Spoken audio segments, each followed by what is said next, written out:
Tere tulemast kõigile saama osa Swedbanki ja Telia mitmekesisuse akadeemia 3. osas, kus räägime kaasavast töökultuurist ja töökeskkonnast. Et kuidas siis luua ikkagi sellist õiglast kohtlemist ja võrdseid võimalusi pakkuvat töökeskkonda kõigile inimestele ja millised on mitmekesiste tiimide juhtimise väljakutsed ja ka rõõmud. Meil on tänases osas oma kogemusi jagamas 4 väga ägedat inimest. Swedbanka personalipartner Sirle Paberits ja töösuhete osakonna juht Piret Prangel ning samuti 2 kihvti juhti, Teliast Kairi Meister, kes juhib multimeedia üksust ja Meelis Rääk Swedbankast, kes siis grupi finantsjuhti ja tema üksust toetab IT-teemadel. Aga alustuseks siis mul on hea meel, et minuga koos on siin laval Sirle, kes siis töötab igapäevaselt Swedbankas personalipartnerina. Võib-olla räägi paar sõna endast. Tere Ingrid ja tere kõigile kuulajatele, vaatajatele. Mina töötan personalipartnerina Swedbankis, aga lisaks siis personalipartneri igapäevasele tööle, kus ma ka hästi palju puutun kokku ju mitmekesiste tiimidega. Meil on erinevates riikides töötajad, kes on siis väga erinevas vanuses ja erineva taustaga. Aga lisaks sellele olen natukene tegelenud ka mitmekesisuse poolega just erivajadusega inimeste kaasamisel, et see on ka üks valdkond, kuhu me siis Swedbankas ja tegelikult ka teistes ettevõtetes, ka Telias, ma tean, väga palju pööratakse tähelepanu, et need inimesed oleks ikka tööturul võrdselt ja õiglaselt koheldud. Ja täna siis natukene jagamegi oma kogemusi, aga ka selliseid üldisemaid soovitusi, kuidas siis luua sellist mitmekesist ja kaasavat tiimi. Väga põnev. Nii et mis siis muud, kui asume asja kallale kaasavast töökultuurist ja selle loomisest? Jaa, aga selleks, et natuke üldse taustast aru saada, miks me Swedbankis räägime mitmekesisusest ja kindlasti ka teistes suurtes ettevõtetes nagu Telias ja rahvusvaheliselt toimetavates ettevõtetes, toon välja mõned numbrid. Ja nagu näha, siis meil on päris palju töötajaid. Eestis on meil 2700 töötajat, grupis kokku vist suurusjärgus 15 000 ja nendest näiteks 112 on hetkel vanemapuhkusel, aga see number on kogu aeg enam-vähem sellises suurusjärgus ja mis on väga positiivne, et viimasel ajal võtavad vanemapuhkust järjest julgemalt ka isad, mitte ainult emad. Meil on päris palju töötajaid küll Tallinnas tõesti, aga regioonides ei ole meil ainult kontoritöötajad. Samamoodi ma arvan on ka Telias, et regioonides on ka päris palju neid töötajaid, kes tegelikult teevadki tööd võib-olla hoopis grupile, võib-olla samadele IT-tiimidele või kuskile Balti tiimidele. On selliseid töötajaid, kes on tegelikult Tallinnast kolinud tagasi oma kodukohta. Et olla lähemal siis näiteks oma perele või lihtsalt nautida väiksema linnavõlu. Ja täna on täitsa võimalik töötada kus iganes. Ei pea tingimata olema Tallinnas ja peakontoris. Keskmine tööstaaž meie ettevõttes on 11 aastat ja kõige kauem on Swedbankas töötanud inimene 47 aastat. See inimene siis, meie töötaja alustas tõenäoliselt juba Hoiupanga aegadel, kunagi ammu. Keskmine vanus on meil 40, aga kõige noorem meie kolleeg on 19 ja kõige suurema kogemusega kolleeg on 74 aastane. On mida õppida. Meeste ja naiste osakaal on meil võib-olla natukene rohkem naiste poole kaldu, aga me oleme siin kindlasti palju panustanud ka sellesse, et ka näiteks kliendinõustajad, kes meil valdavalt on varem olnud naised, siis järjest rohkem on meil ka selle valiku kasuks otsustanud mehed ja see on väga tore. Meil on 427 erinevat ametinimetust, see on nüüd siis selline kõige viimasem seis, aga tegelikult see natukene muutub aja jooksul ja IT-rollid on meil ühed populaarsemad, aga ka erinevad klienti nõustavad rollid. Ja meie töötajatest suurusjärgus 1,7% on vähenenud töövõimega. See on siis, kui numbritest nagu tükkidest nii-öelda rääkida või inimestest, siis see on umbes 50–60 inimest, enam-vähem on meie kolleegidest andnud teada oma vähenenud töövõimest. Ja meil on ka päris palju välismaa töötajaid, 5% meie töötajatest ja välismaa töötajaid on meil tõesti üle kogu laia maailma, et ka täitsa teiselt poolt maakera on meiega inimesed liitunud, nemad küll töötavad jah, tõesti siis kas Eestis või siis mingis Balti riigis, et väga kaugelt teiselt poolt maakera meil otseselt töötada ei saa. Et need numbrid tegelikult iseenesest ju näitavad, miks on mitmekesisus meie jaoks oluline, miks me sellega tegeleme ja mida me oleme oma kogemusest õppinud ja mida tegelikult toetavad ka mõned personalivaldkonnas läbi viidud uuringud, et parimad tulemused saavutatakse mitmekesistes tiimides, üksteist austades ja toetades. Ja mõnes mõttes on see väga loogiline, sest igal inimesel on oma kogemus, oma oskused, oma maailmavaade ja see kõik ju tegelikult rikastab üksteist, et aga väga oluline rõhk on see kindlasti see austamine ja toetamine ja kõikide arvamuse ärakuulamine, mis ongi sellise mitmekesise töökultuuri alustala ju tegelikult.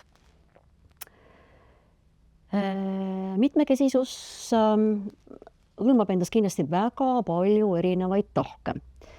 Ja head tööandjad, ma usun, et arvestavad sellega kõigi nende erinevate tahkudega täna juba päris palju.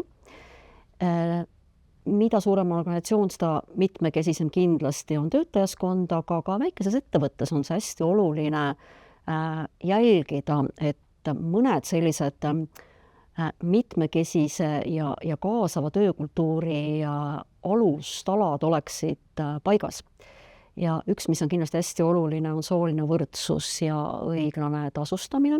Sellest on väga palju räägitud ühiskonnas laiemalt ja läheb iga aastaga olukord järjest paremaks.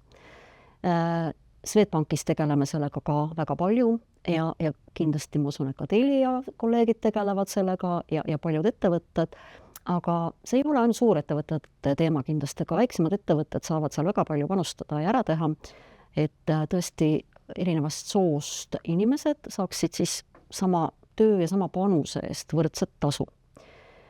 Erivajadused ja vähemne töövõime on ka kindlasti üks selline oluline mitmekesisuse valdkonna alustala, millest räägitakse õnneks ka järjest rohkem. Eestis on väga palju inimesi, kes tegelikult võiksid töötada neile sobivatel tingimustel, kui töökohta pisut kohandada ja kellel on ka sobiv kvalifikatsioon näiteks olemas, aga nad lihtsalt oma tervisest tulenevalt või erivajadusest tulenevalt ei saa aktiivselt tööturul osaleda, on sealt kõrvale jäänud mingil põhjusel ja see on nende jaoks hästi raske ja ka tegelikult ettevõtete jaoks on see ju ja ühiskonna jaoks laiemalt on see selline kaduma läinud tööjõud ja ressurss, et olukorras, kus on ikkagi kvalifitseeritud tööjõupuudus olnud viimastel aastatel just Euroopa riikides ja Eestis, on see ressurss, mis on tegelikult ära kasutamata ja vahel ei olegi väga palju vaja teha, et neid inimesi kaasata.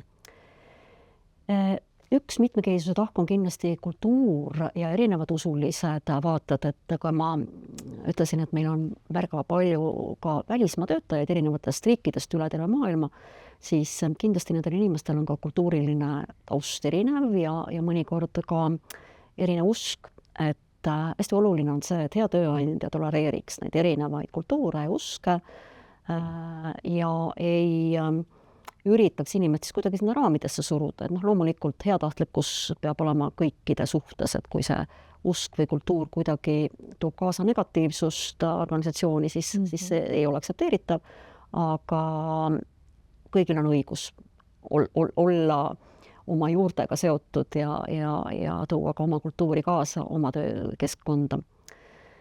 Erinev vanus, töö ja elukogemus, see on muidugi see, mis on iga ettevõtte paratamatu osa, et inimesed on erineva kogemusega ja erinevatel hetkedel ettevõttega liitunud ja räägitakse jälle ka palju ka ju sellest, et vanemaealised tööjõuturul ei ole enam konkurentsivõimelised, et see vanemaealisuse piir on siin hästi suhteline muidugi, aga ütleme, et pensionile peatselt jäävatel inimestel paraku statistika näitab, et on keerulisem uut tööd leida, kui nad uut väljakutset soovivad.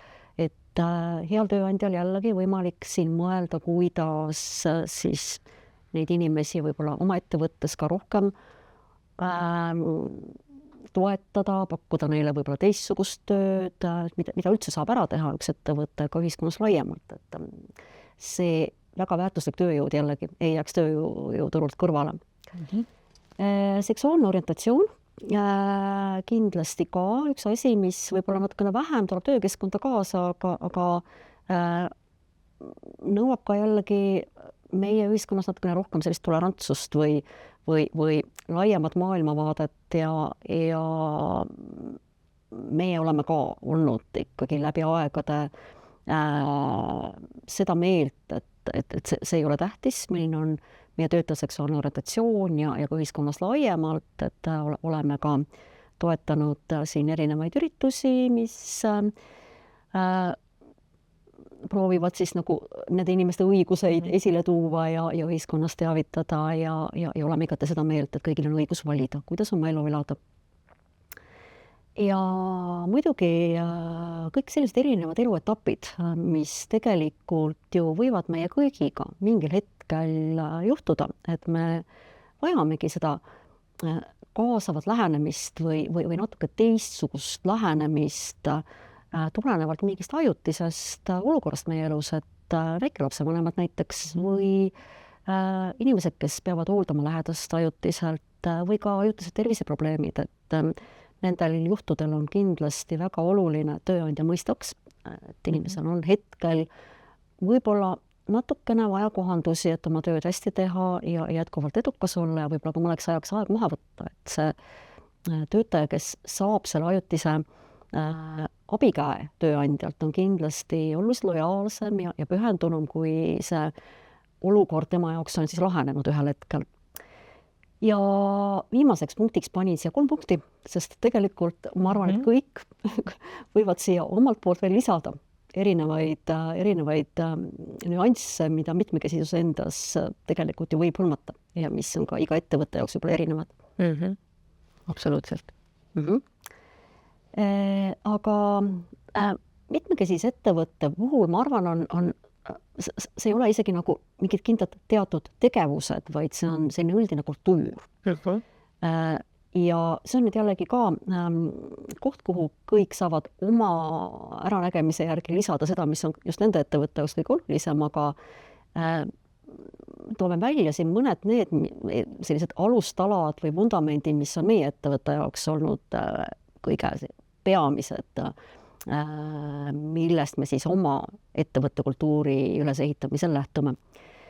Avatus, lihtsus, hoolivus kindlasti, et jah, need on meie sellised tunnussõnad, aga ka tegelikult väga tõsiselt me nende järgi ka toimetame, et on avatus erinevates olukordades, lihtsus protsessides ja hoolivus nii meie klientide kui meie töötajate suunal. Ja et see on nagu hästi oluline, et me ei tohi kindlasti fokusseeruda ainult ühele, et kõik ettevõtetel on omad kliendid, omad vastaspooled, et hästi oluline, et seda rakendatakse kõikide puhul. Jätkusuutlik mõtteviis, et me ju tegelikult soovime, et pärast meid oleks ka elu planeedil Maa ja me kõik selle nimel ka ju tööd teeme. Teadlikkus kaasamise vajadusest ja võimalustest, et võib ju tegelikult mõelda, et noh, mis seal ikka, et ma siin toimetan, mul läheb hästi, teenin kasumit, et noh, mis sellest, et kellelgi teisel ei lähe nii hästi ja see ei ole minu mure. Et see teadlikkus, järjepidev teadlikkuse kasv ja tõstmine on ikka hästi oluline ja ka pidev võimalust otsimine, kuidas siis tegelikult olla kaasavam, kuidas luua seda mitmekesist tiimi rohkem. Hästi oluline on kindlasti sinna inspireeriv ja toetav juhtimine, sest kui juhid ei ole samas paadis, nagu juhtkond ei ole samas paadis, siis on väga raske kas personalitiimil või kellel isikul. Ja just, et meil on rõõm töötada ettevõtetes, kus meie juhtkond on tugevalt mitmekesisuse toetaja ja tänu sellele me oleme saanud ka muidugi päris palju asju selle suuna ära teha nii Swedbankis kui Telias kindlasti, aga ka väiksemad ettevõtted, kui soovitus kõigile personaliinimestele, et kui te näete, et see on valdkond, kuhu te saate ja soovite panustada, siis alustage kindlasti oma tippjuhist, selle ettevõtte juhist, rääkige temaga ausalt ja siiralt, miks see on oluline, mis väärtus see loob ettevõttele ja kui te saate juhid taha, siis läheb asi väga lihtsalt. Ja muidugi sotsiaalne vastutus ka, et seesama, mida ma rääkisin erivajadusega inimeste kaasamisest, et ettevõtted, kellel on vähegi võimalus ja tegelikult on kõigil ettevõtetel võimalus kas või üks inimene tööle võtta, kes saaks ennast siis rakendada läbi oma oskuste ja kogemuste ja mitte olla kodus ja elada sotsiaaltoetustest, et see lihtne tegevus võib juba aidata väga palju mõne inimese elu ja muuta tema elu. Väga nõus. Mõned sellised tegevused, mida meie oleme teinud, aga mis toimivad kindlasti väga hästi kõikides ettevõtetes, et seesama see juhtide teadlikkuse tõstmine, regulaarsed ka koolitused, infotunnid juhtidele, arutelud, koostöö erinevate organisatsioonidega. Julgustan väga vaatama oma ettevõttest välja, et väga keeruline on muidugi võtta tööle inimene, kes natukene erineb, et kes vajab mingit kohandust, erivajadusega inimesed näiteks või välismaalt tulnud inimene, kes ei kõnele kohalikku keelt, et see on raske. Aga meil on väga palju selliseid erinevaid organisatsioone, et puuetega inimeste koda näiteks, Töötukassa, erinevad erialaliidud, nad kõik on hea meelega valmis koostööd tegema ja ettevõtteid nõustama, kuidas neid inimesi siis pardale saada. Värbamistiimi koolitamine hästi oluline, erinevatest võimalustest, et kuidas kandidaadid siis võivad töövestlusele tulla ja ka nende võimaluste otsimine, et ei tohiks jällegi jääda kinni sellesse raami, et muidugi värbamisprotsessis üldse, et inimesel on loomuomane tegelikult valida natukene enda sarnast inimest tööle. See on mugav ja lihtne, tekib see hea side kohe, et me väga julgustame oma värbajaid ka nügima värbamisvestlustel juhte, kes võib-olla tahaks teha selle valiku enda sarnaselt või teiste tiimiliikmete sarnase kandidaadi kasuks. Et me väga julgustame, et tehke seekord teistsugune valik, et kui ikkagi kompetentsid on sobivad ja väärtused on õiged, siis võtta täitsa teistsugune valik seekord ja päris paljud sellised värbamised on tegelikult väga edukalt lõppenud, et ongi pärast tulnud tiimise mitmekesisus ja on tulnud väga hea spetsialist. Info kättesaadavus töötajatele on hästi oluline, et me jagame siseveebis päris palju infot mitmekesisuse kaasamise kohta, erinevad siseleheküljed on lupukesed, kuidas suhelda erivajaduse kolleegiga, kuidas välismaa kolleege kaasata ja nii edasi. Ja ka spetsiaalsed üritused sihtgruppidele võib täitsa teha majast välja, meie oleme proovinud nii näiteks naiste kaasamist siis IT-valdkonda läbi erinevate ürituste ja programmide kui ka erivajadusega inimeste kaasamist läbi töövarjupäevade, et toimib päris hästi ja huvi on päris suur kindlasti. Ja ei pea ainult suured ettevõtted tegema, võivad ka väiksemad teha. Ja muidugi töökohtade kohandamine, loomine, et kõigil ei ole seda vaja, aga mõningatel juhtudel on see vajalik ja kui see on vajalik, siis jällegi need erinevad organisatsioonid on kindlasti need, kelle poole saab siis ka nõu saamiseks pöörduda. Võib-olla mõned sellised praktilised soovitused ka siia lõppu kõigile tööandjatele, et kui nüüd ikkagi ongi selline olukord, kus on töötaja siis kas kandidaat või ka juba keegi, kes hetkel teie ettevõttes töötab, aga mingil põhjusel vajab kohandust, kas siis püsivalt või ajutiselt. et kindlasti alustada sellest, et üldse selgitada välja, milliseid kohandusi on vaja teha sellele inimesele, et ei tohi kindlasti oletada, et kui me näeme, et näiteks meie kandidaat tuleb töövestluse ratastoolis, et me kohe otsustame, et nüüd me hakkame kõiki uksi muutma läbipääsetavaks, et võib-olla tal ei ole seda üldsegi vaja, et võib-olla on olemas mingi hoopis teistsugune lahendus. Ja kui nüüd on aru saada, mis need kohandused on vaja teha, siis väga oluline on kindlasti need kulud ka kirja panna, et vahel võib olla nii, et see protsess läheb päris kalliks, juhul kui on vaja teha täiendavaid investeeringuid, näiteks midagi ümber ehitada, midagi juurde osta, muuta, et siis on hästi oluline, et kulud oleksid paigas ja mõelda läbi ka siis need allikad, millest neid kompenseerida ja jällegi head toetajad väljaspoolt ettevõtet, töötukassa ja võib-olla ka mingid muud organisatsioonid on tihtipeale valmis õla alla panema ja toetama nende muudatuste tegemisel. Ja oluline on hinnata ka seda, et objektiivselt, et kas on valmis pikaajaliselt panustama, sest ikkagi võttes tööle näiteks inimese, kes vajab püsivalt sellist tuge võib-olla, siis peab olema võimalus talle seda pikaajaliselt pakkuda, et kindlasti ei tohi nii, et ma võtan nüüd tööle, teen need kohandused ära ja siis unustame selle inimese kuhugi, et proovi nüüd ise hakkama saada. Koostööpartnerite aegsasti kaasamine hästi oluline ja üks selline oluline asi, et kui inimene ise ei räägi oma vajadusest, erivajadusest ja kohanduse vajadusest, siis sellest kindlasti tööandja tegelikult nagu küsida ei tohi. Et isegi kui me näeme, et seesama juhus näiteks, kui inimene tuleb ratastoolis vestlusele, et me ei tohi tegelikult seda teemat ise tõstatada ja see on ka arusaadav, et meil on kõigil õigus eraelu puutumatusele ja terviseteemad on hästi tundlikud ja nendest ei tohi rääkida, kui inimene ise seda ei soovi. Aga kui inimene seda on avaldanud tööandjale, siis kindlasti küsige julgelt küsimusi.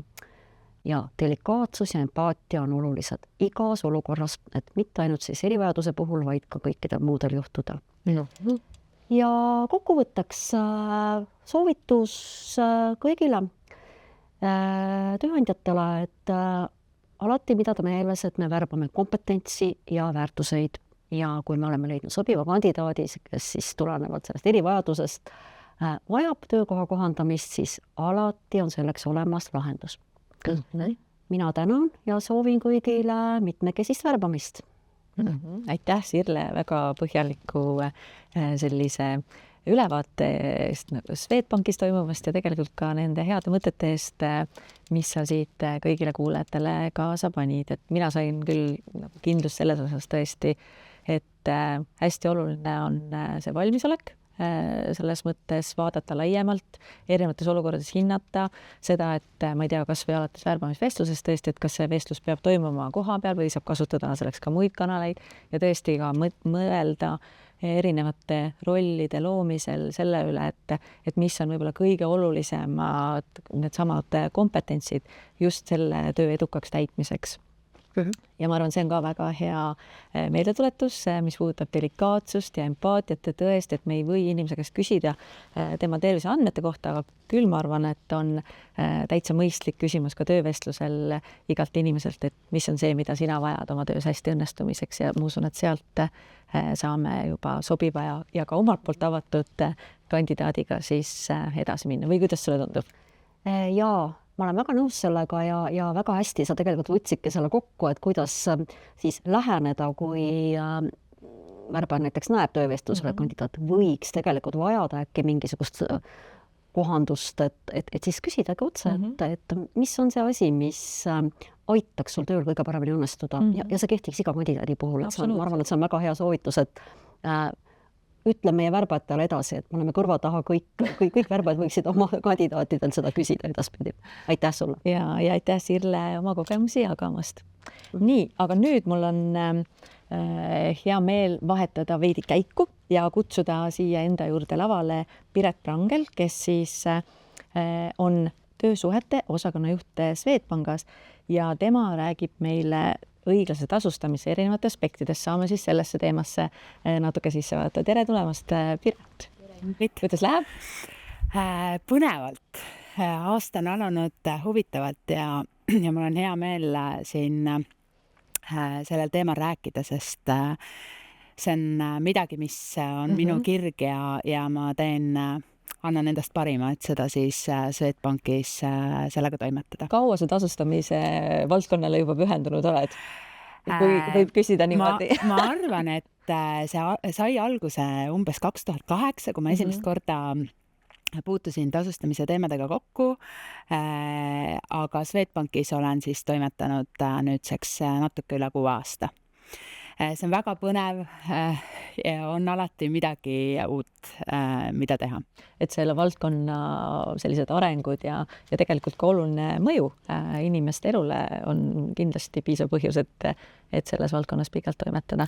Just ja mida ma näen, on ka see, et ühiskonnas sellest teemast kuidagi räägitakse julgemalt. Ja mul on hea meel, et peagi siis tööandjad saavad oma suunised ka suuresti läbipaistvuse direktiivist, mis on tulemas järgmisel aastal. Me veel täpselt ei tea, mida see Eestis tööandjatele täpselt tähendab, aga me mingisugust struktuuri teame ja ma natuke räägin sellest oma ettekandes ka, aga mulle väga tundub, et see teema saab laiemat kõnepinda peagi ja tööandjad ikkagi peaksid hakkama rohkem sellele mõtlema, et osad tööandjad sellega juba toimetavad, mis puudutab siis õiglase tasusüsteemi kujundamist organisatsioonis, aga kindlasti on veel osadel tööandjatel vaja mõelda, et kuidas seda ma arvan, et meil kõigil, selles mõttes, et minu arust see tasusüsteemi teema on küll selline, et see ei saa kunagi valmis, on ju, et sul on sellega seda pidevat ja iga-aastast tööd, vähemalt oma praktika pealt ja kuidas me Telias töötame, et ma näen seda,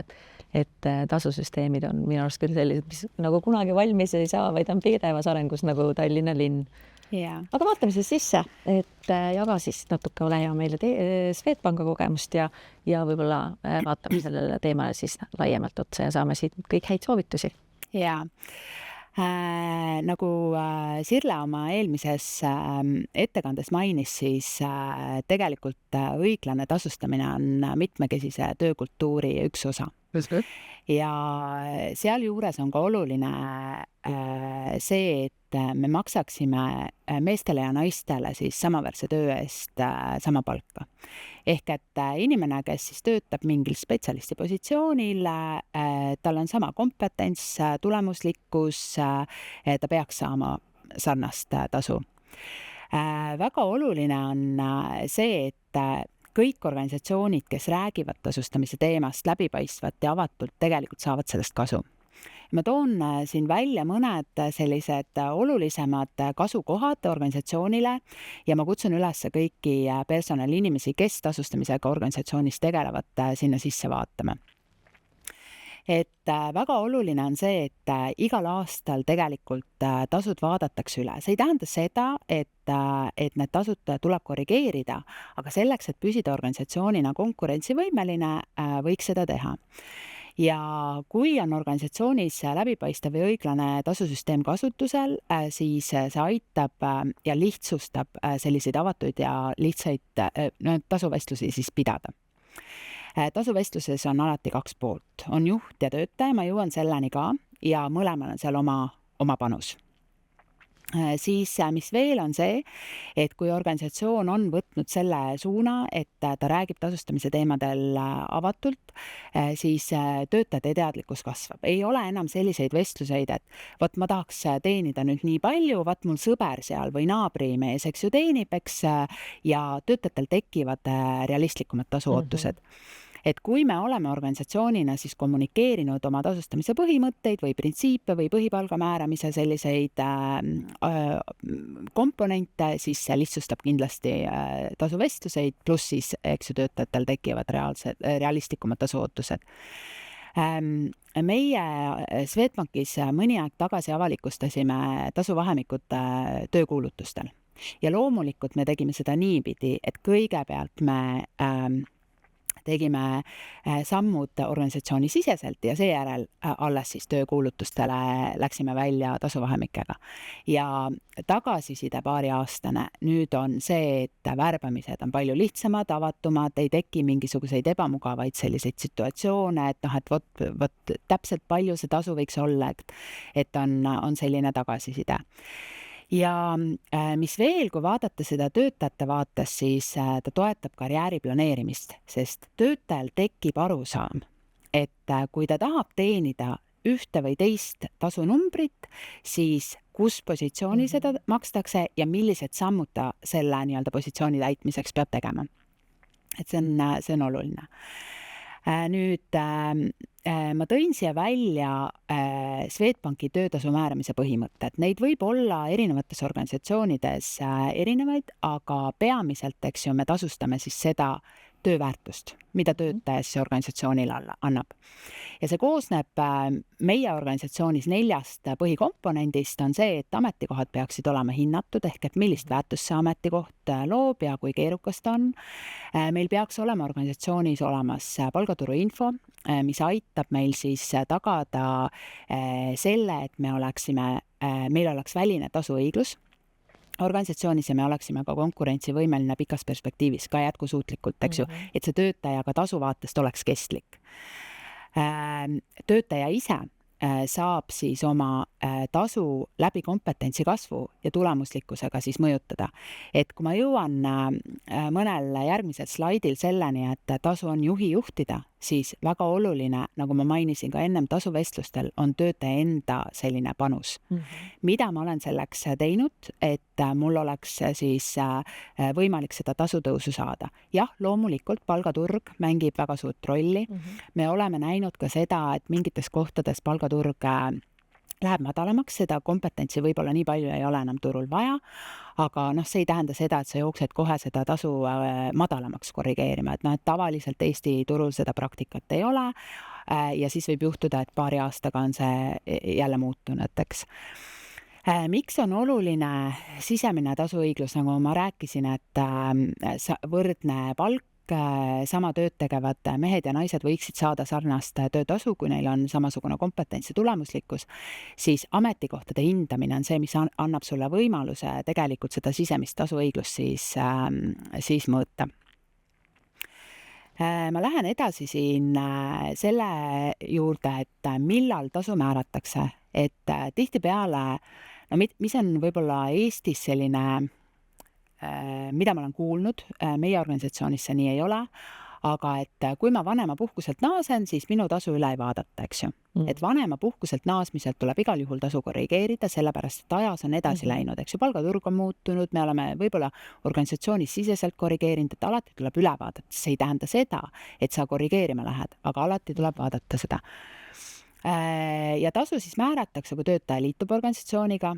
Minu soovitus kõikidel on see, et tasu peab olema õiglane kohe tööle võtmise hetkel. Mitte see, et ma täna saan odavama tööjõu, vaid pigem see, et tasu peab olema õiglane, sest see tasuõiglus töötaja vaatest on väga oluline, kuna kui see hakkab teda häirima, siis ta hakkab ka ringi vaatama. Et kui sa tahad seda töötajat endaga hoida organisatsioonis, siis see on üks oluline komponent. Siis minu soovitus on jällegi sisse viia ka iga-aastased palgaülevaatused. Sellise Skandinaavia töökultuuriga ettevõtetes see on selline hügieen. Eesti ettevõtetes pigem ei ole, et vaadatakse siis, kui inflatsioon on liiga kõrge või siis töötajad jõuavad selleni, et mu töö on nii vähe tasustatud, et ma tahan siit ettevõttest ära minna, eks ju. Et see aitab hoida ka tasu tervikuna sellise jätkusuutlikuna, tasuteemad organisatsioonis jätkusuutlikuna. Ja mis on veel siis tasu määramise selliseks aluseks on see, kui töötaja muudab rolli. Eelmises slaidil me nägime, et ametikohtade hindamine, eks ju, on üks töötasu määramise põhimõtteid. See tähendab seda, et kui tööroll muutub keerukamaks, siis ta tuleks vastavusse viia ka palgaturuga, eks ju, ja võrrelda ka seda, mida me organisatsioonis keskmiselt maksame. Et seal on väga palju komponente. Et mina väga palju puutun kokku töörolli muutuste puhul töötasude ülevaatamisega. Jah, pigem mina olen sellises nõustavas rollis, eks ju, et juht koos siis personalipartneriga jõuab selleni, mis see tasu on, aga seal on väga palju selliseid muutujaid, et ma pärast jõuan sinnani ka, aga ma tahaks, et Eesti ühiskonnas me jõuaksime selleni, et tasuteemadest rääkimine ei ole enam mingisugune nagu tabu. Et pigem see muutuks selliseks igapäevaseks osaks, et ma tean, et mu tasu vaadatakse kord aastas üle, ma tean, et sellega tegeletakse, ma ei pea enda ressurssi selle jaoks, eks ju, kasutama. Ma tulen selleni, et tasu on juhijuhtida. Paar slaidi tagasi rääkisin sellest, et töötaja saab oma kompetentsi kasvu ja tulemuslikkusega tasu ise ka juhtida, aga seda siis põhjendades oma juhile. Et hästi, ma olen palju kuulnud seda, et personal määrab, et personal annab meile raha, määrab tasu, eks ju. Tegelikult see ikkagi päris elus nii ei ole, et sa töötajana sa esimesena pöördud oma juhi poole. Mida ma saan selleks teha, et oma tasu mõjutada? Et ma olen siin toonud välja sellise joonise, kus siis HR on see, kes loob sellise raamistiku. Paneb paika põhimõtted, ütleb, et meie organisatsioonis me lähtume tasu määramisel nendest põhimõtetest ja toetab siis juhti tasu määramisel. Juht on see, kes tegelikult teeb kokkuvõttes ettepaneku, vaatab, millist panust see töötaja organisatsioonile annab täna rohkem kui võib-olla mõni hetk tagasi ja loomulikult aga informeerib, kui ta otsustab talle tasumuudatuse teha, aga ka põhjendab, et meil olid sellised võimalused organisatsioonis, vaatasime iga-aastased tasusid üle ja ütleme, võttes arvesse sinu kompetentsi kasvu, tulemuslikkust, palgaturu liikumist, määran sulle sellise tasu. Et juhi roll on hästi oluline ja tegelikult töötajal ei peaks olema ebamugav seda teemat juhiga tõstatada. Aga mis on siin oluline, et meil mitte vist kõikides organisatsioonides, aga paljudes organisatsioonides toimuvad iga-aastased arenguvestlused. Ja mu väga suur soovitus on see, et tasuvestlus ei peaks olema ikkagi just sellega koos, et arenguvestlus vaatab sinu arengut. Millised sammud sa saad enda arengu vaates tulevikus teha? Mitte see, et on tasukauplemise vestluseks. Et tasuvestlus on eraldi vestlus, see võib olla ka 15 minutit, kui see on hästi struktureeritud, paika pandud ja töötajal peab olema sellesse, eks ju, kui on otsus tehtud, jah, töötaja tõenäoliselt seda vaidlustada ei saa, mõnikord saab, me oleme ka seda näinud oma praktikas, aga töötajal peab olema ka võimalus anda omapoolsed sisendid sellesse, eks ju.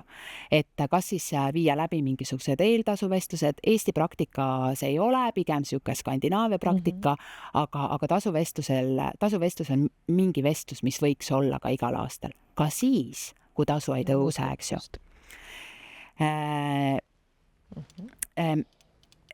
Ma tulen tagasi selleni, et võrdne palk, mehed-naised samas rollis, samaväärset tööd tehes peaksid saama sarnast tasu. Mu väga suur soovitus on see, et personaliinimesed, kes tasudega tegelevad, peaksid vaatama sisse organisatsiooni kõikidesse tasudesse. Ja kas või siis, kui ei ole paigas need tasumääramise põhimõtted, saama aru, kas meil umbkaudu see palkade võrdsus eksisteerib organisatsioonis. Kui sa näed, et muidugi oleks hea, kui sul on paigas põhimõtted, aga kui sul neid ei ole, siis katsu mingisugune võrdlus tekitada. Kui sa märkad erinevusi ja ebaõiglust, siis soovitan asuda tegutsema. Et kõigepealt mõõda, katsu aru saada, et kas su organisatsioonis on palkade erinevust siis ja põhjendamatut. Et kui on põhjendatud, see on teine teema, aga kui on põhjendamatu palkade erinevused, siis katsu mõõta ja analüüsida. Mis on oluline, on see, et ainuüksi sellest mõõtmisest ja analüüsist ei piisa, sa pead tegema järgmised sammud, et neid palkade erinevusi siis likvideerida. Ja ma olen hästi nõus sellega, et kui ettevõte tahab õiglast tasustamist oma organisatsioonis, siis võtta üheks eesmärgiks siis tippjuhtkond peab või juhtkond või siis juhatuse esimees või siis juht peab olema sellega nii-öelda kaasas, et üksi seda personalispetsialist teha ei saa. Töötasu kujunemine peab olema igale töötajale arusaadav ja ma olen toonud sinna veel välja objektiivne ja sooneutraalne, see tähendab seda, et õiglasest tasustamisest, avatud läbipaistvast tasustamisest me saame rääkida siis, kui me oleme oma organisatsiooni inimesed sellel teemal teadlikuks muutnud.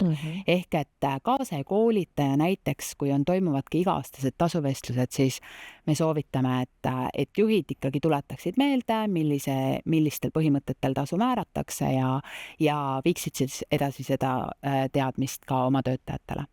Ja regulaarselt. Ma siin tulengi selle juurde, et ei piisa ühekordseks tegevusest, et see on regulaarne tegevus ja sa ei saa võib-olla palkade erinevust kohe ära likvideerida, aga samas ajapikku saad seda teha. Nüüd selle palkade läbipaistvuse direktiiviga tegelikult see kohustus suurematele ettevõtetele tuleb ka põhjendada, see tähendab seda, et niikuinii peab hakkama vaatama rohkem sisse. Ja eesmärgista ja tegutse võib-olla on see soovitus, et kui sa päriselt tahad tasuvaldkonna teemadega organisatsioonis avatult, läbipaistvalt ja õiglaselt toimetada, siis sea endale eesmärgid. Kas või see sama, et paneme paika tasu määramise põhimõtted, vaatame üle lapse või vanema puhkuselt naasvate töötajate tasudeks. Aga ma arvan, et ma katsin ära kõige olulisema. Ma tahaksin näha ühiskonnas rohkem tasuteemade, võib-olla mitte arutelusid, vaid sellest, et me räägiksime sellest julgemalt ja ma tõesti soovin, et personalispetsialistid julgemalt viiksid need teemad siis juhtkonna lauda, kui nendes murekohti nähakse. Võib-olla ei saa kohe ära lahendada, aga ikkagi võib-olla, kui eesmärgistada ja tegutseda, siis sellega saadakse ilusti toimetatud. Jaa, aitäh, Piret. No võib-olla paar asja, millest võiksime veel korra rääkida. Et mis puudutab on ju seda võrdset tasustamist, ma arvan, et siin on hästi oluline ka aru saada. Ja ma ei tea, kas see oli täpselt see, mida sa mõtlesid, kui sa ütlesid põhjendatud tasu erinevus või mitte, aga vaatame, et meil on ju tegelikult selles mõttes palkade ebavõrdsuse nagu kontekst, me räägime kahest asjast, et üks, mis nagu peaks absoluutselt paigas olema, mulle tundub ka, et see ei ole üldse vaidlemise koht, on, et sama töö eest mehed ja naised saavad siis sama tasu, on ju. Ja teine pool on tegelikult selline struktuurne ebavõrdne tasustamise, mis on tingitud sellest, et tegelikult naised teevad oma karjääri valikud selliste ametikohtade osas, milles Eestis lihtsalt makstakse ühiskonnas tasu vähem. On ju, et sealt tuleb see nii-öelda struktuurne ebavõrdne nii-öelda tasustamine. Kas see oli see, mis sa mõtlesid või midagi muud veel, et on põhjendatud selline tasustamise erinevus? Ütleme niimoodi, et alustama peaks ikkagi sellest palgavõrdsusest ehk et sama töö eest, sama tasu, mehed-naised. See aitab meil tegelikult pikas perspektiivis vähendada ka palgalõhet, mis tuleb, täpselt see, mida sina räägid, et on meil ühiskonnas segregeeritus, et naised teevad lihtsamaid töid ja mehed selliseid keerukamaid töid. Mulle tundub, et see natukene hakkab ikkagi ühiskonnas ka muutuma, aga see on paratamatus, eks ju, et kui ikkagi naised ei ole huvitatud mingisuguste rollide täitmisest või siis selle kompetentsi arendamisest, siis see paratamatult tekib. Et ma arvan, et seda palgalõhe me päris tervikuna riigis nulli ei saa, see on selge. Aga me saame seda vähendada läbi nende samade tegevuste, et meil on paigas põhimõtted, mille alusel me tasu määrame, me vaatame tasudesse sisse, me saame aru, et meil on sisemine tasu õiglusorganisatsioonis, me oleme ka konkurentsivõimelised, ehk et meil on ka väline tasuõiglus olemas, eks ju, et meil ei teki seda olukorda, et üks ettevõte maksab nii palju rohkem sama töö eest meie ettevõttes, eks ju. Et aga ma olen nõus, et alustame sellest võrdsest palgast samades rollides, aga meil on ka siin ikkagi väga palju arenguruumi. Ma arvan, et ikkagi väga paljudes ettevõtetes selle teemaga tegelikult ikkagi ei tegeleta. Ja ma olen sinuga nõus, et ma usun, et on lihtne juhtuma, et kui tõesti sellised iga-aastased palkade ülevaatamised ei ole nii-öelda sisse harjutatud ja juurdunud või sellise normaalse töökultuuri osa, et siis võib tõesti juhtuda see, et kes kõvemat häält teeb, siis selle töötasu vaadatakse üle ja nii see ebavõrdsus tekib või siis ju süveneb, on ju. Meil ei ole seda ka seaduses ette nähtud, et Skandinaavias on kollektiivlepingud, mis sa pead seda tegema, eks ju, Rootsi, meie oleme mõlemad, eks ju, Rootsi ettevõtetest, aga see on seal nagu tavapärane osa, et see on üks väga hea teema, mida on Eesti tegelikult nagu üle võtnud ja ma ikkagi arvan, et isegi kui ta ei ole seaduses ette nähtud, et peab vaatama iga aasta üle, on see ikkagi organisatsiooni tervisele hästi oluline, et ka palkadega oleks asjad korras. Ja ma olen väga nõus, et see on igal juhul läbipaistva kultuuri osa ja tõesti see, et sa lood töötajale selle selguse, isegi kui see palk ei muutu, kui need võimalused on sellised, aga sa räägid sellest ja tegelikult sa lood inimesele parema võimaluse mõista, mis organisatsioonis toimub ja tegelikult sellega suurendad ka seda kaasatust ja potentsiaalset pühendumist. Just. Nii, aga ühe müüdi ma tahaksin küll sinuga veel murda, mis puudutab seda palgavahemike teemat, et ma lihtsalt võin öelda omalt poolt, et Telias me oleme ka, ma arvan, umbes, ma ei tea, aasta tagasi avalikustasime ka oma sisenemistöötasu ja tõepoolest selles mõttes kinnitan omalt poolt ka seda, mis sina ütlesid, et tegelikult värbamiskvaliteet paraneb selles mõttes tõesti, et need inimesed, kes tulevad, nad on juba teadlikumad,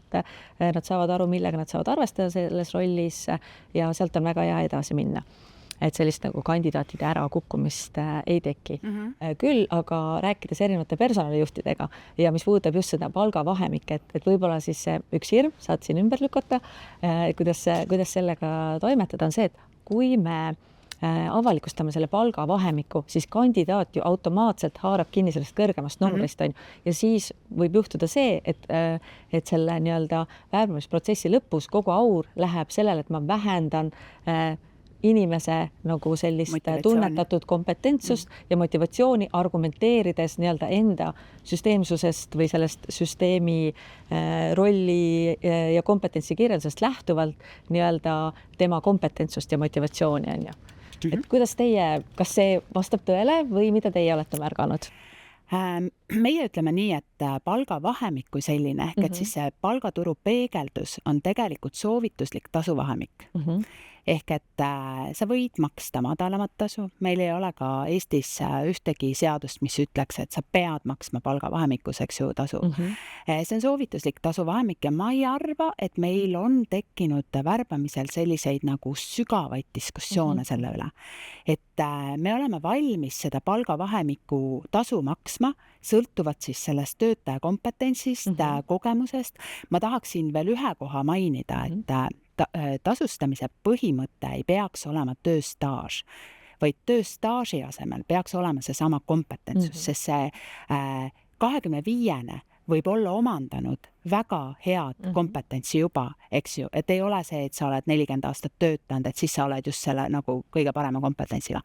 Aga ma ei tea, meie praktika on ikkagi see, et meile sobib see vahemiku näitamine, võib-olla me oleme jäänud mõnest kandidaadist ilma või mõnest potentsiaalsest uuest töötajast ilma, aga tegelikult selline laiem kaetus on ikkagi ja avatus ja läbipaistvus värbamises on tulnud. Et see on oluliselt suurem võit, et igal juhul julgustate ettevõtteid seda vahemikku panema. Sest ütleme niimoodi, et kui me paneme selle alguspunkti, siis see läbirääkimine võib olla palju keerulisem, sest sky is the limit, et see, kes tuleb sellele positsioonile kandideerima, ütleb, et aga vot, ma täna teenin sellist tasu, eks ju, aga võib-olla siis Swedbank või Telia ei ole tegelikult valmis üldse seda tasu maksma. Et minu soovitus on küll, et me näeme pigem nagu positiivselt. Tegelikult on täitsa hea selle vahemikuga töötada ja seal piires siis neid läbirääkimisi pidada potentsiaalsete töötajatega. Suur tänu, Piret, väga põnev oli, väga süsteemne, ma usun, et igaüks sai siit mõtteid, kuidas enda tasusüsteemi õiglasemaks ja läbipaistvamaks teha. Ja tõepoolest, et siin ettevõtte suurusel ei ole kindlasti mingisugust määravust, et oleme kas või kolmekesi, on ikka võimalus, kuidas ka tasuteemadel olulist läbipaistvust ja süsteemsust luua. Et suur tänu sulle ja palju jõudu! Ja, aitäh! Nii. Ja nüüd olemegi jõudnud meie tänase sessiooni viimase osa juurde, kus mul on hea meel kutsuda siia lavale enda juurde Meelis Rääk ja Kairi Meister, kes on siis sellised kogenud inimeste juhid. Et võib-olla alustame sellega, et te mõlemad räägite paar sõna endast, millega tegelete ja millega teie tiimid tegelevad. Alustame sinust, Meelis. Tere, Meelis Rääk Swedbankist ja töötan hetkel siis meie grupi finantsjuhi IT-portfelli koordinaatorina ja tiimis on siis IT-arendustegevuste toepakkujad ja kuulun siis Sirle statistika järgi sinna staažikamate hulka, et 17 aastat töökogemust ja grupis töötades olen kokku puutunud väga kirju seltskonnaga, et on nii noori, vanu erinevatest riikidest, erinevate iseloomuomadustega ja ühel ilusal hetkel oli meil tiimi 12 liikmest 9 erinevat rahvust, mis tuli mulle päris suure üllatusena. Ja mitmekesisus on oluline ja aktuaalne teema ja mulle endale tundub, et kaasamine veel enam ja pean ennast selliseks nagu kaasavaks juhiks. Väga põnev, kohe räägime sellest rohkem. Aga Kairi, kes sina oled? Mis valdkonda tiimi juhid? Kui suur see tiim on? Ja, tere, minu nimi on Kairi Meister ja Teliaga ma liitusin üldsegi 2012, nii et natukene vähem staaži kui Meelisel. Aga 2 esimest aastat ma olin üldsegi eksperti rollis ja siis 10 aastat on mul au olnud siis juhtida inimesi ja töötan siis tehnoloogiaüksuses multimeedia üksuse juhina ja meie tiimi siis vastutada on täna Telia telepildi arenduse ja halduse eest, kvaliteetse telepildi edastamise ja sisuka telepildi edastamise eest, nii et selline väga ambitsioonikas ja mitmetahuline töö on meil tiimis. Aga kui siin mitmekesisusest üldse nagu rääkida, et siis mul ongi tunne, et täna ei saa pidada ühtegi inimest mitte mitmekesiseks. Sellepärast, et iga inimene, isik toob ikkagi mingisuguse kesisuse kaasa. Ja meie tiim nüüd on 19 liikmeline ja meie selline küpsus on 39 aastat vana, on meie keskmine töötaja ja 11 aastat, 12 aastat enam-vähem sama, mis Telia keskmine üldiselt. Et sellised küpses eas tiimid. Aga vaatamata sellele on ikkagi meie siis kõige vanem on 57-aastane ja kõige noorem 20-aastane, nii et seda variatsiooni ikkagi on. Nii et ja kaasamist, nagu Meeliski, pean ma ülioluliseks. Väga hea, aga siis võimegi hakata kohe sellest kaasamisest rääkima, et mis see kaasamine, Meelis, sinu jaoks on? Sa ütled, et ma olen kaasav juht. Mida sa mõtled selle? Ja, no see kaasav juht, mina olen sellest palju enda jaoks juurde õppinud sellest ajast peale, kui meist Swedbank sai ja õppisin tundma Rootsi juhtimiskultuuri, mis tolleaegse Eesti juhtimiskultuuri suhtes oli palju rohkem selline toetavam, takistusi eemaldavam, juht oli pigem nagu see, kes avas töötajaid, kui et jagas käske või seadis tingimata ka isegi eesmärke ja IT-maailmas on ka Scrum Masterid, Release Train Engineerid ja ja seda laadi juhid tähtsal kohal, kelle ülesandeks ongi nagu takistuste eemaldamine ja võimaldamine, töö võimaldamine, et seetõttu kaasamine on minu jaoks tänapäevaks niisugune asi, mis ongi kohanduva juhtimise stiile, et saada parim sellest tiimist kätte. Ja see sisaldab väga palju kuulamist, usalduse loomist, usaldust ka veel selles mõttes, et sul võib seda väärtust, seda loomet, häid ideesid tulla ükskõik kust. Et alati ei saa jääda kinni sellesse kindlasse rolli, et tema on nüüd projektijuht, et küll tema siis ütleb, et kuidas me plaani teeme, et mäletan veel seda, et kui pangas mul esimene arendusprojekt kätte anti, siis oli seal võtmerollis üks arenenud arendaja, tähendab kogenud arendaja, kelle arvamus projektijuhtidest oli, et need on niisugused nagu tüütud prussakad, kes midagi eriti juurde ei anna ja ma läksin siis tema juurde küsida, et kuidas ma sind aidata saan. Ja peale mõningast kõhklemist leidis ta mulle mingid kergemad paberitööd ja et võid minna ja rääkida selle ja teisega, aga ja ma siis tegin seda ja kui olin pisut usaldust nagu suutnud välja teenida, siis sain juba aidata tal enda mõtteid peegeldada ja leida neid koostöövajadusi ja ka vähe pikemat plaani paika panna. Et sellist tuleb ennast ikkagi kehtestada ja sellist usaldust nagu luua, et meil Kairi Telias on ka aastaid olnud käibel mõtteviis, et juht kui võimaldaja on ju. Et võib-olla räägi siis selles valguses, et kuidas sina juhina toimetad ja mida kaasamise all silmas pead ja mis praktikaid võib-olla rakendad ka? Ja mul on tunne, et juba pikemat aega suurtes ja väikestes ettevõtetes enam sellist traditsioonilist, hierarhilist juhtimist ei olegi. Et struktuurid need on oluline, aga see juhtimisstiil on üha kaasav ja üha empaatilisem. Ja siis see võimaldamise pool, ma arvan, et on oluline, aga siinkohal võib-olla kõige selle aluseks rääkides võib-olla organisatsiooni ja tiimi, ütleme, normidest, reeglitest, põhimõtetest, siis siin, nii nagu Sirle esimeses pooles rääkis väärtustest, siis kõik taandub lõpuks sellele, et mis on meie väärtused, milles me oleme kokku leppinud ja kõik reeglid ja normid, mis sinna veel juurde ehitatakse, on palju hõlpsamini mõistetavamad ja ka täidetavamad, et me kahtlemata mulle tundub, et on oluline ikkagi nii tiimi sees kui organisatsioonis üle ettevõtte leppida mingites teatud normides kokku, et kas või näiteks see hübriidmaailm, mis meil täna on, et me töötame nii kodus kui ettevõttes, et siis me peame aru saama, et mida tähendab töötaja enda vastutus, kui ta töötab kodus, et millised turvanõuded tal on, millised ergonoomilised töövahendid tal on, et ta oleks ikkagi hoitud ja ka ettevõtte äriasjad oleksid hoitud. Et need ongi need reeglid, eks ju, et milles me saame kokku leppida ja need peavad lihtsalt olema väga selgelt kommunikeeritud. Mis need on, miks nad on ja kuidas me neid täidame. Ja siis, kui need on kokku lepitud, siis mina ei näe kuidagi teisiti, et miks ei peaks olema töörõõm ja selline kaasamine, selline sujuv.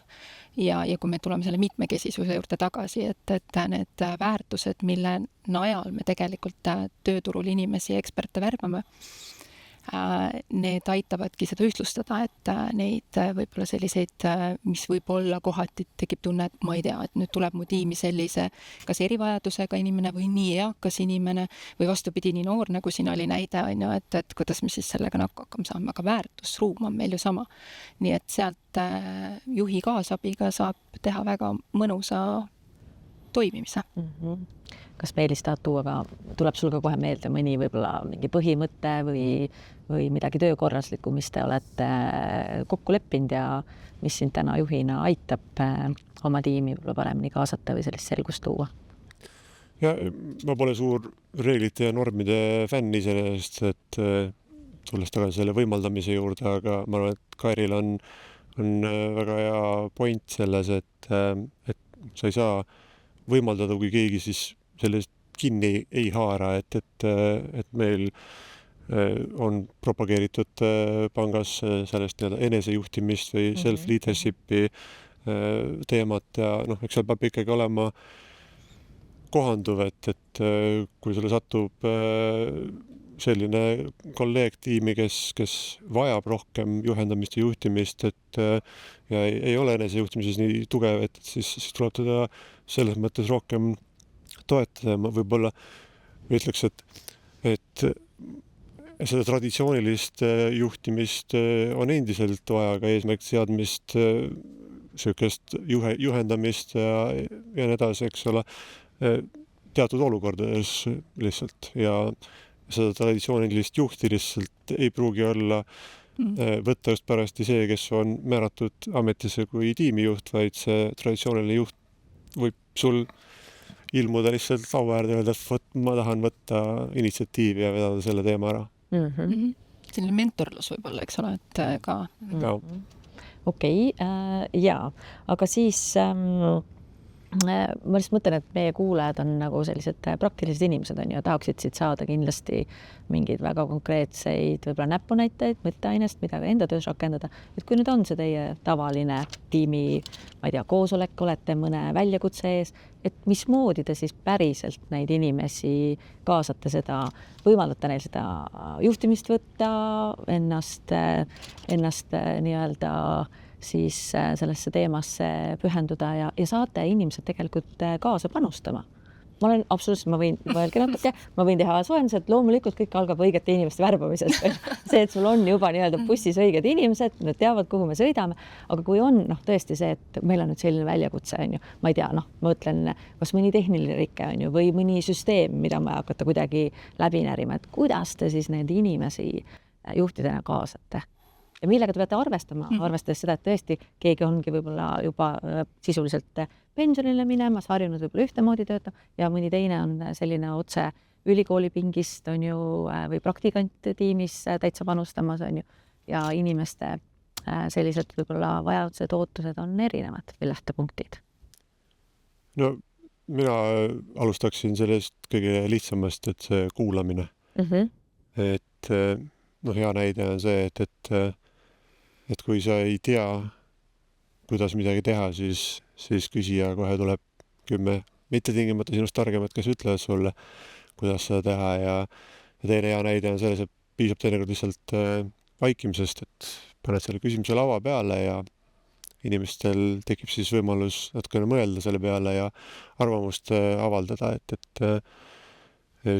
sa tahad konkreetset näidet, siis mulle tuleb esimese asjana meelde see, mismoodi meie tiim iga-aastaselt korraldab suuremale üksusele selliseid nagu infopäevasid ja seal võiks olla ka see, et infojuht või kommunikatsioonijuht korraldab selle ära, aga seal me alati hoolitseme selle eest, et juba ainuüksi see korraldustiim oleks võimalikult mitmekesine ja alati vabatahtlikkuse alusel sinna rahvast kutsume. Ja mitte ainult ka see, vaid aktiivselt siis ka kõik osalejad, keda võib seal julgelt olla 200 kanti, et innustame neidki kaasame ja selle infopäeva ülesehituses üritame panna selliseid komponente, kus osalejad saaksid ise panustada ja sellel on väga, väga palju positiivsust, selle käigus õpitakse teineteist paremini tundma, koostööd tegema ja ajalugu on näidanud ka seda, et see tagasiside, mis siis osalejatelt tuleb, on eelkõige nende lõikes, kes on ise saanud selle panustada kõvasti kõrgem. Väga näide. Kairik, sul meenus midagi? Tegelikult, kui hakkad hästi pikalt mõtlema, siis näiteid on igasuguseid erineva nurga alt võib-olla, et aga mina olen juurutanud oma tiimis või üksuses sellise piloteeriva mõttemalli, et juba see eos tegelikult loob võimalused, et kogu aeg on võimalik asju ümber mõelda ja protsesse teisiti katsetada, ja sellele aitab väga kaasa, kui teha kvartaalselt näiteks selline hea peegeldus või retro, et mis me siis kokku leppisime, mis meie eesmärk oli, kuhu me jõudsime, mis läks hästi, mis läks halvasti ja selle pealt siis proovida katsetada siis nagu järgmine kvartal teisiti ja siis sealt jälle teha, eks ju, et hoida seda järjepidevust, sest see aitab hästi kasvada. Ja see tegelikult ongi see kaasav tegemine. Ja teine võib-olla, mille ma näitena veel siia tooksin, ongi teistsugust asjade tegemine ettevõttes, sest kui on suur ettevõte, et siis on ka initsiatiive võimalik palju võtta ja iseenda juhi nagu eeskujuna initsiatiividest osavõtmine, et see loob natukene värskust, näed natukene teistsugust toimetust ja meie ettevõttes on veel palju ka sellist varjutamise praktiseerimist, mis aitab, et isegi kui meil üle ettevõtte näiteks arendus poole peal on kokku lepitud teatud raamistik, siis iga tiim ikkagi on teinud mingid oma kohandused, saanud mingeid häid praktikaid ja nippe, et nende jagamine, ma arvan, ka on üks oluline asi. Ma ei tea, kas vastasime su küsimusele? Absoluutselt. Ja lihtsalt teid kuuldes ka mulle lihtsalt üks asi, mis mulle endale nagu meenus või kirjastus ka, võib-olla on ikkagi see, et oma selliste juhtimispraktikatega selle selge info jagamise, selgete kokkulepete tegemise, nagu rääkisid, et see eesmärkistamine on ikka oluline selles mõttes ja võib-olla võimaldades inimestel siis ise kätt tõsta ja öelda, kus nad tahavad panustada, et see tegelikult eeldab ka seda, et juhtidena loote oma tiimis väga hea sellise usaldusliku keskkonna, kus inimesed julgevad nii-öelda ennast välja pakkuda ja võib-olla ka selline psühholoogiline turvalisus on ka selline märksõna, mis selliseid nagu hästi toimivaid tiime iseloomustab, et kus igaüks tegelikult julgeb olla tema ise, julgeb proovida katsetada, on okei ka, kui kõik kohe välja ei tule, nii et selles mõttes see on... Kusjuures, mis ma tahtsin öelda, lisada võib-olla see vahele, enne kui sa järgmise küsimuse juurde tuled, Ingrid, et kriisid on üldiselt need, mida tuleks äärmiselt nutikalt ära kasutada, sellepärast et tiim hakkab hoopis teistmoodi tööle, kiiremalt, efektiivsemalt, tiim on kõik kaasatud, sest see on ühine vastutus, et asi kiiresti ära saab lahendada ja see tegelikult isegi, kui on tiimis väga eripalgelised isiksused või rahvused, see tohutult toob lähemale, nii et need on ka ühed sellised, mitte et neid peaks nüüd esile kutsuma kuidagi. Seda ma silmas ei pea, aga kriisidest tuleks parimad õppetunnid võtta.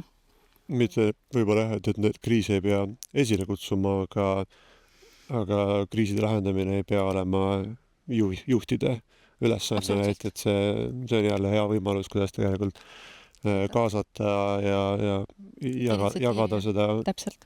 Valu ja rõõmu.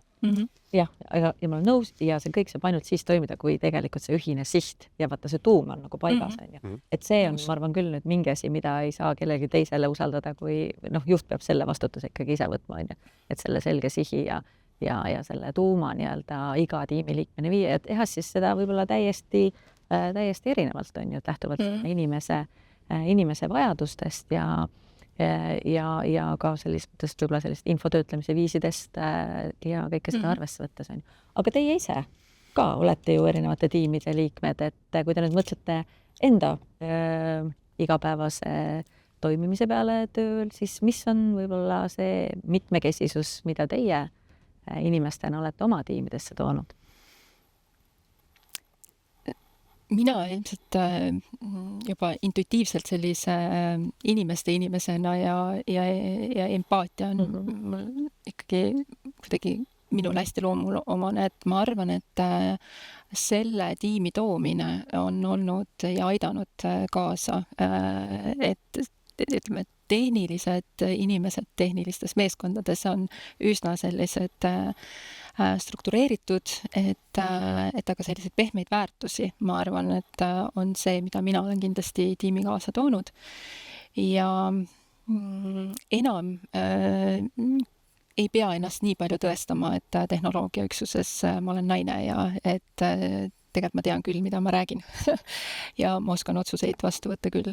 Et õnneks on see aeg pigem möödas ja üha rohkem ikkagi on järjest rohkem seda variatsiooni ikkagi tiimidesse tekkimas. Ja veel lisaksin võib-olla seesamane ausus ja usaldusel põhinev koostöö. Et kui need asjad peavad paika, siis on selle üksuse ja tiimi ja nende inimestega kõik võimalik. Kõike saame teha, mida me otsustame teha. Okei, aga ikkagi selline empaatilisus, rohkem inimesest lähtuvus, see, mis sa oled võib-olla sellise tehnoloogilisse maailma omalt poolt kaasanud, Meelis, mis sinuga kaasas käib? no esimese karakteristikana võib-olla tooks välja oma sellise otsekohesuse või mustvalgeks asjade tegemise ja selle kaasneb ka siis mingil määral suurem avatus, et kui asjad niimoodi lauale panna ja üritada selgeks rääkida ja see minu vajadus asju nii-öelda mustvalgena ka kirjeldada ja näha on tekitanud siis sellise positiivse lisaefekti, et kui keegi miskit räägib, mis mulle ei tundu piisavalt mustvalge, siis ma peegeldan selle tagasi ja ka sellega annan võib-olla seda pilti nagu rohkem.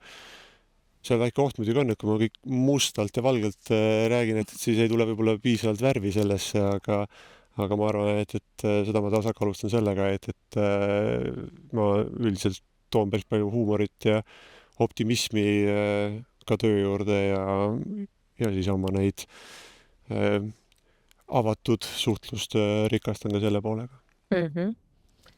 Okei. Väga põnev. Teiega võiks olla päris äge koostööd teha. Oleks, ma arvan, päris head tööpäevad ka väga edasi viivad. Aga kui nüüd mõelda selle peale veel, mis Sirle alguses rääkis, on ju, et meil kõigil on kalduvus inimestena lihtsalt loomutasa, on ju otsida sarnast maailmas ja ka värbamisel, oma tiimi nii-öelda inimeste otsimisel, leidmisel oleks ju maru lihtne kalduda ikkagi sellesse, et võtame selle sama, kes seal Tartu Ülikoolis käis seal mul selle Peetriga või Marjega samal kursusel, on ju, ja ta teab ja see on jube lihtne sisse elada ja küll see töö kõik hakkab hästi sujuma. Et mis see teie kogemus on, et miks ikkagi nagu tasuks võib-olla ennast juhina mingiks hetkeks panna ebamugavusse ja otsustada selle mitmekesisema tiimi kasuks? Jah. Selle mõttes sa ise natuke vastasid ära sellele küsimusele, et see ebamugavus, see väike ebamugavus, et see peaks olema natukene seal sees, et kui mõelda seda nii-öelda turvatunnet ja mugavustsooni, siis see ei ole see, kus see areng toimub, mistõttu mitte, et peaks ennast teadlikult panema ebamugavustsooni, aga kui avada ennast sellele, et sa ei lähe selle kergema vastupanu teed alati, vaid kaalud kõiki oma võimalusi ehk võtad tööturult kõiki variante, siis sellega juba avad endale suurema võimaluse saada uut ja põnevat ja midagi niisugust, mis paneb ka sind arenema, et jah, ma arvan, et see teadmine selle eest, et seda mugavustsooni vältida, hea näide on see, et kui on mingisugune tiimiüritus või ärilõuna või midagi, et siis tüüpiliselt rahvas läheb nendesse lõunalaudadesse tiimide kaupa või riikide kaupa või mis iganes see ühisnimetaja on pärasti, mille kaupa seda mugavust minnakse sinna otsima ja tulemuseks on see, et räägitakse seal samu teemasid, mida kogu aeg räägitud on, kuuled samu vanu uudiseid, ei kuule midagi uut, eks ole. Ja tasub ikkagi minna ja natuke olla niisugune siis vahele segav, et mulle meeldib alati minna ja istuda kuskil sellisesse lauda, kus ma olen kõige vähem oodatud, et sellest esimesest šokist saame üle, siis läheb päris lõbusaks. Ja arvestades, kui otsekohene sa oled, siis ma arvan, et su kolleegidele ka laiemas plaanis ei ole see ilmselt üllatus, aga okei, et see rikastab selles mõttes on ju ja annab uusi vaateid. Tahad midagi lisada, Kairi? See rikastus on kindlasti oluline koht aga natukene võib-olla need väärtused ikkagi siluvad ära selle, et lõppkokkuvõttes me otsime seda eksperti ju, seda kompetentsi, see on kõige olulisem. Ja teisipidi, et kui hoida ikkagi silma peal sellele, et tiim oleks võimalikult mitmekesine nii vanuse, rahvuse, kompetentside ja muude asjade vaadata, et siis kindlasti värbamisel seda nagu kaaluda, et kui on täpselt samaväärsed inimesed, et siis tasuks korra mõelda, et kumb on mugavam ja võtta siis see vastupidine on ju, et tuua nii nagu Meelis tõi, et natukene lüüa neid kaarte sassi või natukene seda energiatonaalsust nagu muuta. Aga mulle need mitmekesised tiimid meeldivad, sest kui me teeme teenust, et siis natukene ma mõtisklesin selle peale, et mis see mitmekesisust tegelikult on, et on selline nagu mini läbilõige meie kliendibaasist, et maru hea, kui on eri vanuses, eri rahvuses, eri ma ei teagi, mis ma tahtsin öelda, et igatahes Erinevate kogemustega. see kliendi Jah. profiili toob täiesti hästi pinnale ja läbi selle me saame tegelikult väga head teenust ehitada. Tunneme rohkem klienti. Ja aga kui see tiim on nüüd selline mitmekesine tõesti erinevast vanusest, soost, rahvusest on ju inimesed, et kuidas te siis oma tiimis ikkagi sellist nagu meie tunnet loote ja seda head õhkkonda, et see usaldus saaks olla ja inimesed tõesti saaksid panustada kõigi oma kompetentside ja väärtustega? Ma ütleks pigem niipidi, et seda meie tunnet on minu arust isegi lihtsam luua tiimis, kus on mitmekesisem seltskond. Miks? Sellepärast, et kuidagi nagu kui on ühetaoline, ühesugused rollid, ühesugused kompetentsid, siis me räägime rohkem nagu teineteise asendamisest, mitte täiendamisest ja seda meie tunnet ongi vaja tiimis, kus on vaja koostööd, kus on vaja neid erisusi, neid erinevaid komponente, et midagi ühiselt luua, et kui on ühetaoliste rollidega ja ka taustadega inimesed, et siis ei ole tegelikult vaja ju neid otseselt kokku panna, ainult tuleb neid sundida teineteist puhkustele asendama nii-öelda, ja teine aspekt, mille ma võib-olla tooks, on see, et kui see meie tunde loomine võib alguses olla keeruline, satuvad väga erinevad tüübid kokku, kes ma ei tea, introverdid ja ekstraverdid, kellel on erinevad nõuded suhtlemisviisile, eks ole, siis kui sa ükskord saad selle investeeringu tehtud ja selle meie tunde ja koostöö käima, siis see on jällegi püsivam.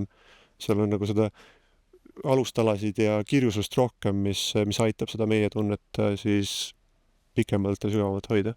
Kas sul meenub, sa võid ka mõelda, aga Meelis sellest kinni võttes, et kas sul meenub oma nagu sellisest tööelust mõni hetk, kus sa oled tundnud, et jess, vot nüüd ma olen juhina jõudnud sinna, et mul on selline väga ühtehoidev tüüp? Ma ei oska ühtegi hetke tuua, sest et minu arust ma tooksin pigem välja mõned hetked, kui ma olen tundnud, et tiimil on olnud raske.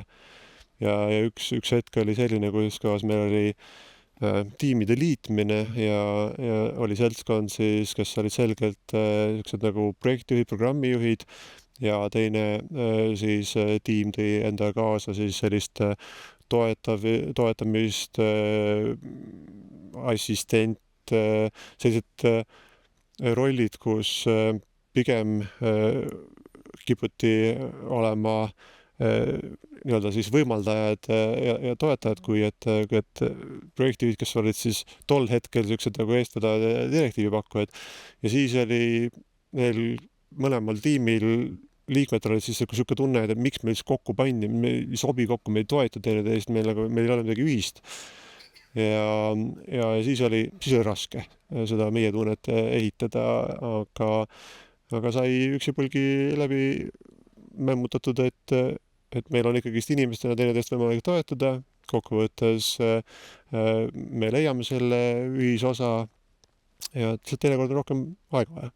Aga ma põhimõtteliselt jätaks vastamata selle küsimusest, et ei, sa jätka, selles mõttes sa ei jätnud, selles mõttes, et sa kinnitasid natuke seda, millest me ennem ka rääkisime, et kui on nagu rasked hetked, võib-olla sellised kriisid on ju, ja siis tegelikult need sunnivad meid võib-olla tegema sellised ekstra samme selleks, et liikuda siis kas oma suhetes, probleemilahendustes, ülesannetega kiiremini nagu edasi ja ma arvan, et need ka sellised olukorrad on kindlasti ka tiimi nii-öelda katalüsaatorid. Aga ühe näite ma võib-olla veel tooksin sellest, kus mis mulle väga meeldib, selline koostöömomendid on siis, kui me jälle oma nii-öelda praktika pakkumised lahti teeme ja otsustame tiimi tuua praktikandi või juuniori ja see on alati selline just selline tunne, et nüüd see praktikant või juunior saab oma elu esimese korraliku töökogemuse ja see tiim jääb talle hästi meelde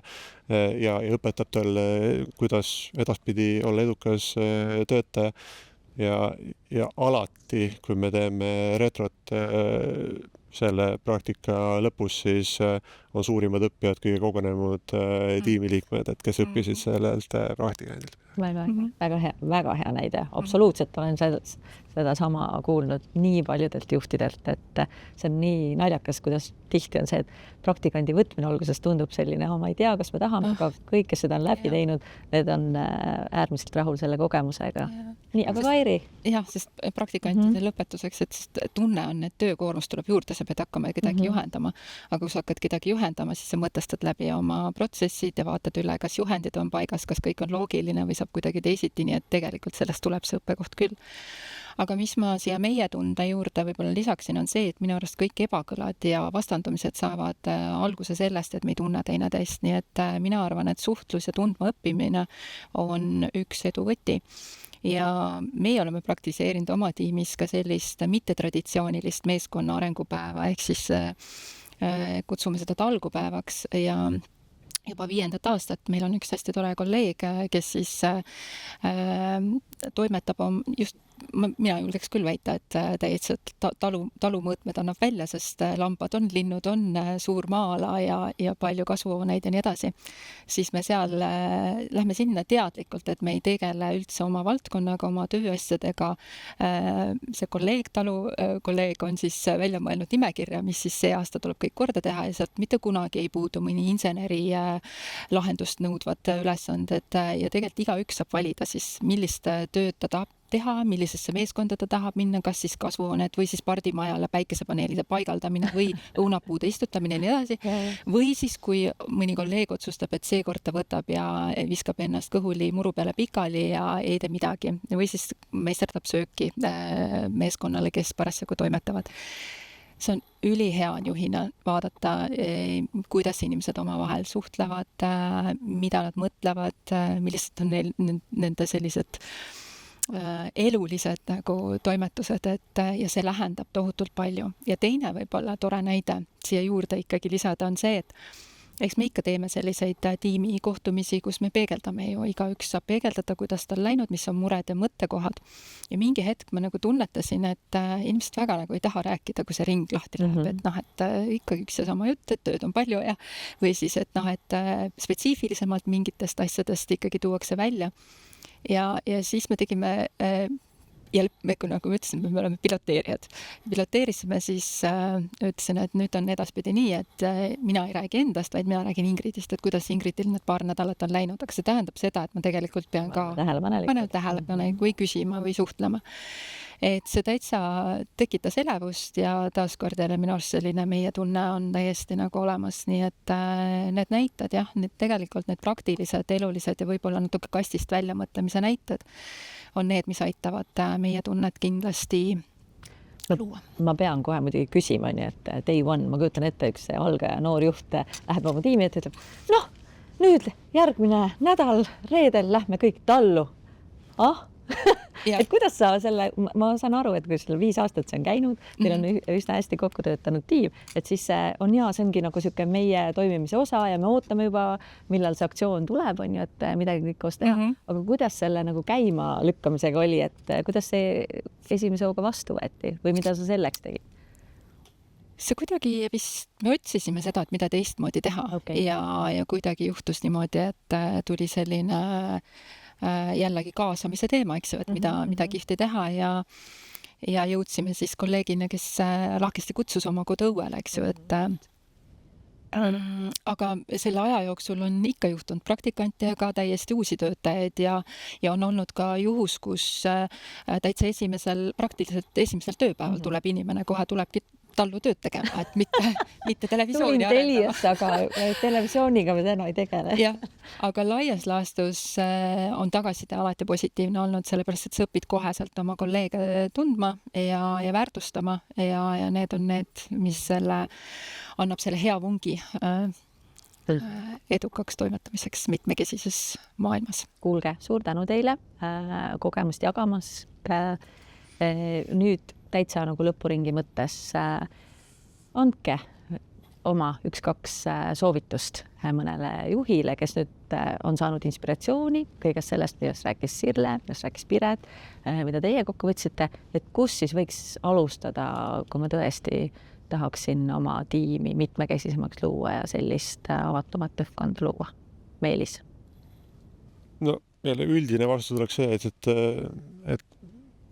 ära tunda, et sul ongi juba tegelikult mitmekesine tiim, et see mitmekesisus ei väljendu tingimata mingisuguses välises atribuutikas, et see mitmekesisus, mida seal töö juures vaja on, tuleb ikka rohkem iseloomuomadustest, oskustest, kompetentsidest, mingitest nii-öelda närvikava erinevustest ja nii edasi, aga soovitused, et kuidas nagu ära tunnetada seda, et miks see mitmekesisus kasulik on ja kaasamine kasulik, et ma tahaks rääkida oma loo, mis minule selle teema väga mustvalgeks tegi, et üks koolitus, kus lektor siis andis võimaluse, et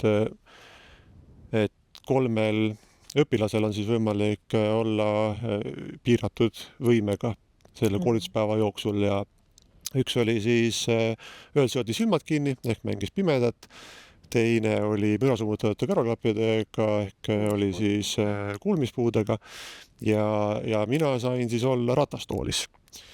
Ja noh, see esimene mõte, et istud seal ratastoolis üllatavalt mugav, kõrge seljatoeg, parem kui koolipink, eks ole, et ei olnud nagu häda midagi.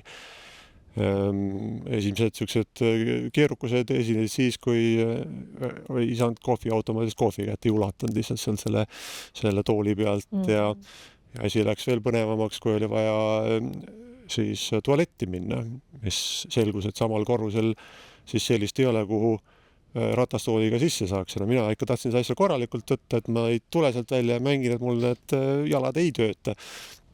Tänu millele ma siis pidin kupatama ennast maja teise otsa, liftiga alla, alumisse ilmavetse. Ma ei hakka rääkima, kui keeruline on tõsta ennast sealt selle tooli pealt poti peale.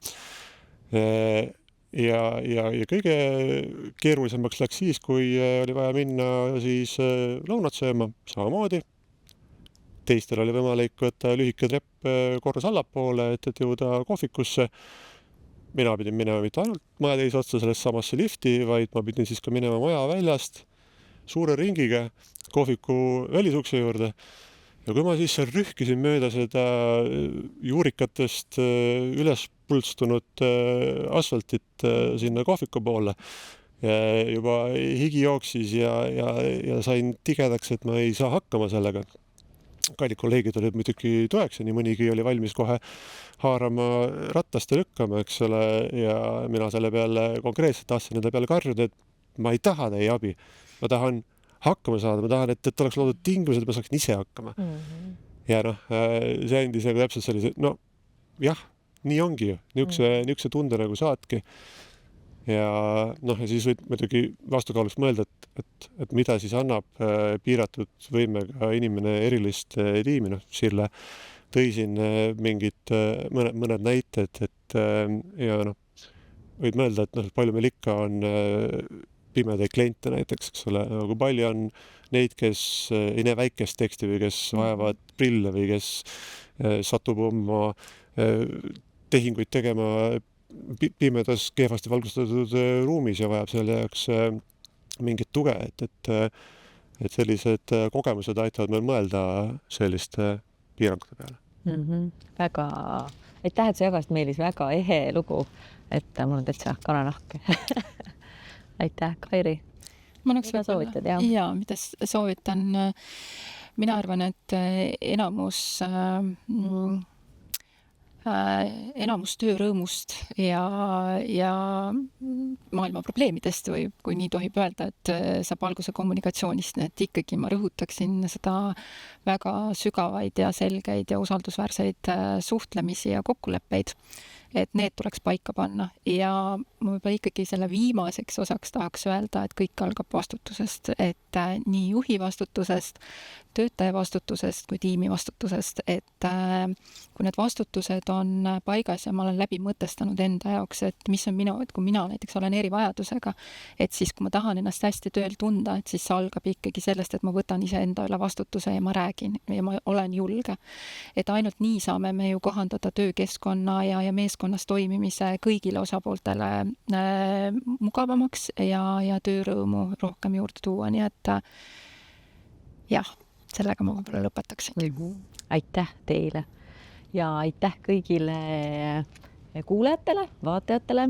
Loodame, et saime teid inspireerida kaasava töökultuuri, õiglase tasustamise ja tõesti mitmekesiste tiimide juhtimise teemal. Ma arvan, et mis siit viimasest võib-olla vestlusest ka hästi kõnelema jäi, et see mitmekesisus on meie kõikide eludes juba olemas, et oluline on seda märgata ja oluline on luua tingimused selleks, et iga inimene selles tiimis, selles keskkonnas, kus ta igapäevaselt toimetab, saaks ennast võimalikult hästi tunda, et siis läheb ka koostöö paremini ja tegelikult kõik see, mis me koos teeme, saab hoopis parema tunde ja positiivsemad tulemused. Aga ütlen kohe ka väikse tiiserina ära, et ootame teid kõiki tagasi juba veebruaris, kus meie Mitmekesisuse Akadeemia teemaks saab olema piirid, seda nii isiklikus kui tööelus. Nii et olete kõik lahkesti oodatud jälgima reklaami. Nägemist!